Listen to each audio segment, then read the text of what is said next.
Në dymujorin e parë të vitit 2025, eksportet e zerzevateve shqiptare kanë shënuar një rritje të ndjeshme, duke reflektuar ndikimin pozitiv të klimës së ngrohtë dhe kërkesës gjithnjë në rritje nga vendet e lindjes dhe ato baltike.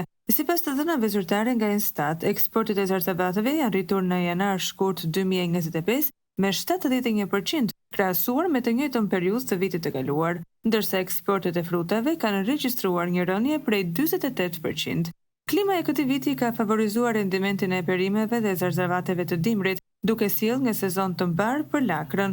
Rrush Dikoni, eksportuesi i njohur i produkteve bujqësore, theksoi se ka pasur një rritje të konsiderueshme të kërkesës për lakrën shqiptare, sidomos në vendet e lindjes dhe ato baltike, përfshirë Bullgarinë, Poloninë, Ukrainën, Moldavinë, Letoninë, Lituaninë dhe Estoninë.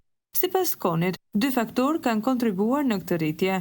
Kërkesa dhe çmimi i lakrës janë ulur njëkohësisht. Lakra është një produkt bazë në kuzhinat e Europës lindore, por prodhimi i brendshëm në këto vende ka qenë më i ulët se zakonisht, duke nxitur kështu kërkesën për import nga Shqipëria.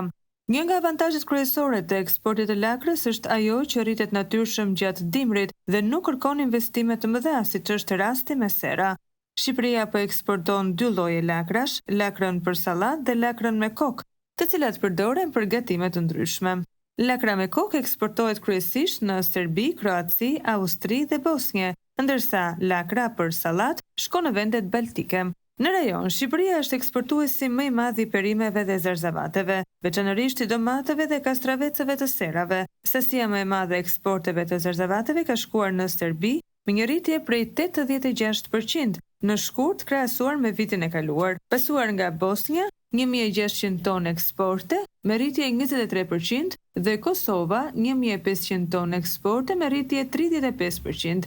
Eksportet në Bullgari dhe Poloni kanë pësuar një rritje të shkëlqyer me 95% dhe 144% respektivisht. Lushnja, Divjaka, Fieri, Vlora dhe Shkodra janë disa nga rajonet më të mëdha të prodhimit të lakrës këtë sezon dhe gjithnjë më shumë fermer po zgjerojnë sipërfaqet e mbjella për t'u përgjigjur kërkesës në rritje. Ky sezon tregoi se Shqipëria ka potencialin të rrisë më tej eksportet e produkteve bujqësore, duke shfrytëzuar klimën e favorshme dhe kërkesën ndërkombëtare për produkte me cilësi të larta si lakra.